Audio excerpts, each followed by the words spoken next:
दोस्तों, हमारे सनातन धर्म में 33 कोटि देवी देवताओं की पूजा की जाती है। इन सभी में से हनुमान जी सर्वश्रेष्ठ देवता माने जाते हैं। हनुमान जी हिंदू धर्म के एक ऐसे देवता हैं जिन्हें अपनी शक्ति, पराक्रम और ब्रह्मचर्य के लिए जाना जाता है। दोस्तों, हमारे हिंदू धर्म की पौराणिक कथाओं में ज्यादातर सभी देवताओं की मृत्यु के बारे में जरूर बताया गया है, लेकिन हनुमान जी एक ऐसे देवता हैं जिनकी मृत्यु का जिक्र किसी भी धार्मिक ग्रंथ या पौराणिक कथा में नहीं मिलता। रामायण के मुताबिक ऐसा बताया जाता है कि हनुमान जी 7 चिरंजीवियों में से एक हैं, क्योंकि जब वो माता सीता से मिलने के लिए लंका गए थे तो माता सीता ने उन्हें आशीर्वाद में चिरंजीवी रहने का वरदान दिया था। इसके अलावा कहा जाता है कि जब प्रभु श्री राम अपने जीवन के अंतिम समय में देह त्याग कर रहे थे तो उन्होंने भी हनुमान जी को यह वरदान दिया था कि वो समय के अंत तक जीवित रहकर अपने भक्तों की सहायता करेंगे। अब दोस्तों, रामायण की इन बातों को ध्यान में रखते हुए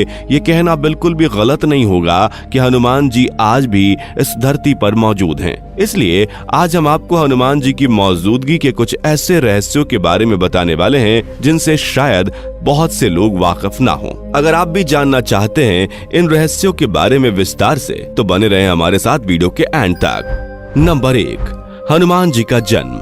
दोस्तों, सबसे पहले बात करते हैं हनुमान जी के जन्म के बारे में। आपको बता दें कि हनुमान जी का जन्म कर्नाटक के कोप्पल जिले के अनेगुंदी नाम के एक गांव में हुआ था। ये वही स्थान है जिसे रामायण काल में किष्किंधा के नाम से जाना जाता था, और कथाओं के अनुसार ऐसा बताया जाता है कि हनुमान जी का जन्म भगवान श्री राम के जन्म से पहले ही हो चुका था। भगवान श्री राम का जन्म 5114 ईस्वी पहले अयोध्या में हुआ था, और हनुमान जी का जन्म चैत्र मास की शुक्ल पूर्णिमा के दिन हुआ था। वैसे तो धार्मिक ग्रंथों के अनुसार हनुमान जी वानर राज केसरी और माता अंजनी के पुत्र थे, लेकिन ऐसा बताया जाता है कि जब माता अंजनी का विवाह होने के कई साल बाद भी उन्हें कोई संतान नहीं हुई थी तो पवन देव ने माता अंजनी को पुत्र प्राप्ति का आशीर्वाद दिया था, और इसी आशीर्वाद से माता अंजनी को हनुमान जी जैसा बलशाली पुत्र प्राप्त हुआ था। पवन देव के इसी आशीर्वाद के कारण हनुमान जी को पवन पुत्र के नाम से भी जाना जाता है। इसके अलावा दोस्तों, हनुमान जी भगवान शिव के 11वें रुद्र अवतार भी कहे जाते हैं। नंबर 2, कलयुग में हनुमान जी का निवास स्थान। दोस्तों, श्रीमद् भागवत पुराण के मुताबिक ऐसा बताया जाता है कि जब द्वापर युग बीतने के बाद कलयुग की शुरुआत हो रही थी, तभी से हनुमान जी ने एक पर्वत को अपना निवास स्थान बना लिया था। जी हाँ दोस्तों, हम बात कर रहे हैं गंधमादन पर्वत की। आपको बता दें कि गंधमादन पर्वत एक छोटा सा पर्वत है जो कि कैलाश पर्वत के उत्तर दिशा में पाया जाता है, और फिलहाल ये पर्वत तिब्बत के क्षेत्र में आता है। अगर आप इस पर्वत पर जाने के बारे में सोच रहे हैं तो हम आपको बता दें कि इस पर्वत पर पहुंचने के 3 रास्ते हैं, जिनमें से पहला रास्ता नेपाल से होते हुए मानसरोवर से होकर जाता है, दूसरा रास्ता भूटान के पहाड़ी इलाके से होकर जाता है, और तीसरा रास्ता चीन के पहाड़ी इलाकों से होता हुआ गंधमादन पर्वत तक जाता है। दोस्तों, गंधमादन पर्वत पर एक मंदिर भी है जिसमें हनुमान जी की मूर्ति के साथ साथ श्री राम जी की मूर्ति भी विराजमान है। नंबर 3, हनुमान जी ने गंधमादन पर्वत को ही क्यों चुना अपना निवास स्थान? दोस्तों, क्या आपने कभी सोचा है कि इस धरती पर हनुमान जी ने गंधमादन पर्वत को ही अपने रहने के लिए क्यों चुना? ऐसा बताया जाता है कि जब भगवान श्री राम का इस धरती पर से कार्यकाल समाप्त हो चुका था तो उन्होंने वापस बैकुंठ लोक जाने का फैसला किया। इसके बाद जब भगवान श्री राम वापस बैकुंठ लोक जाने के लिए सरयू नदी पर अपना देह त्याग कर रहे थे तो उन्होंने हनुमान जी को ये वरदान दिया था कि वो इस धरती पर समय के अंत तक जीवित रहेंगे, और इसके साथ साथ ये भी आदेश दिया कि वो कलयुग के अंत तक यहीं पर रहकर अपने भक्तों की मदद करेंगे। दोस्तों, आपको बता दें कि हनुमान जी से पहले भी परशुराम, कृपाचार्य और ऋषि कश्यप जैसे कई महान ऋषि भी यहीं पर तपस्या कर चुके थे, जिस वजह से हनुमान जी ने भी अपनी तपस्या के लिए गंधमादन पर्वत को चुना था।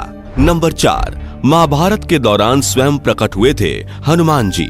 दोस्तों, महाभारत के अनुसार ऐसा बताया जाता है कि त्रेता युग बीतने के बाद जब हनुमान जी गंधमादन पर्वत पर रह रहे थे, तभी उस समय 5 पांडव भी द्रौपदी के साथ वनवास काट रहे थे।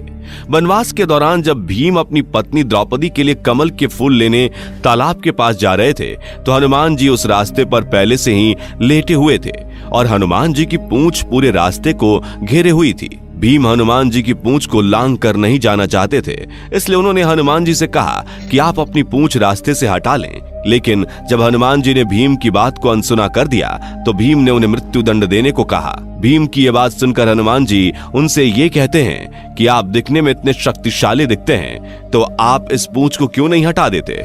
हनुमान जी की ये बात सुनकर भीम काफी ज्यादा गुस्से में आ गए और जब वो हनुमान जी की पूंछ उठाने लगे तो वो उनकी पूंछ को हिला तक नहीं पाए।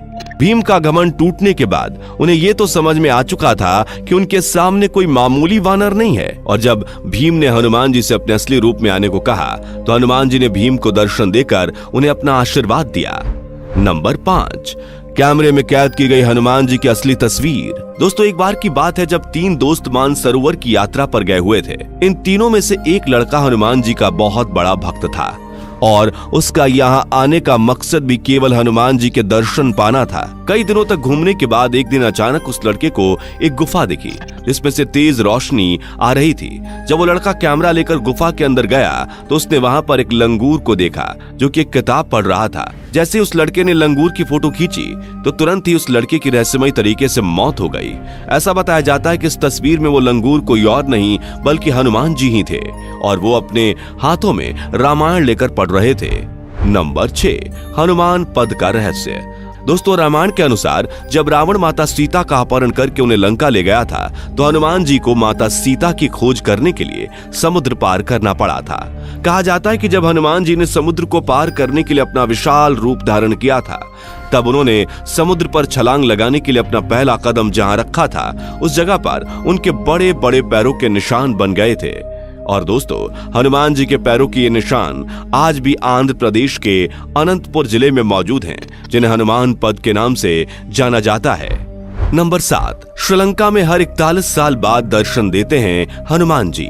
दोस्तों, ऐसा बताया जाता है कि श्री राम जी के देह त्यागने के बाद हनुमान जी कुछ समय के लिए श्रीलंका के जंगलों में रहे थे और वहां मतंग जनजाति के लोगों ने हनुमान जी की खूब सेवा भी की थी, जिसके बाद हनुमान जी ने भी उन लोगों की सेवा से प्रसन्न होकर उन्हें ब्रह्म ज्ञान की जानकारी दी और साथ ही साथ यह आशीर्वाद भी दिया कि वो हर 41 साल के बाद उन्हें और उनकी पीढ़ियों को ब्रह्म ज्ञान देने के लिए आते रहेंगे।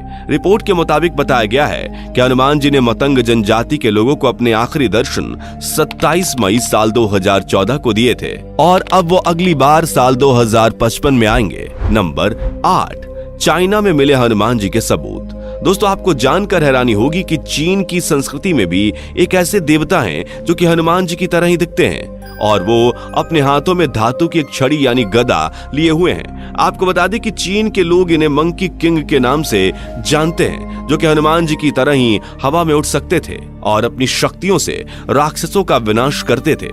चीन और भारत के देवता में काफी कुछ एक जैसा होने पर इतिहासकारों का मानना है कि मंकी किंग कोई और नहीं बल्कि हनुमान जी ही हैं।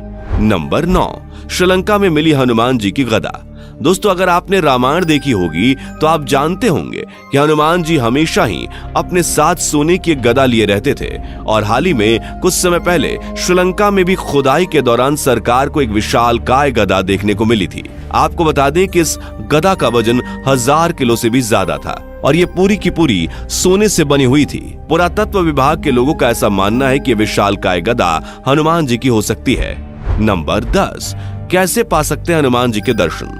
दोस्तों, क्या आपने कभी सोचा है कि अगर हम चाहें तो हनुमान जी के साक्षात दर्शन भी पा सकते हैं। कालतंतु कार्यचरंती एनर मरिष्णु निर्मुक्तेर कालित्वम अमरिष्णु, ये एक ऐसा मंत्र है जिसे हनुमान जी ने मतंग आदिवासियों को दिया था और इस मंत्र के जाप से हनुमान जी के दर्शन किए जा सकते हैं। हालांकि ये बात कितनी सत्य है इसका कोई प्रमाण नहीं है। तो दोस्तों, ये था हनुमान जी के बारे में कुछ ऐसे रहस्य जिन्हें जानने के बाद आपको भी यकीन हो गया होगा कि हनुमान जी आज भी इस धरती पर मौजूद हैं। जाने से पहले वीडियो को लाइक शेयर जरूर करें और ऐसी ही और वीडियोस के लिए चैनल को सब्सक्राइब करके बेल नोटिफिकेशन को भी जरूर ऑन कर ले। धन्यवाद।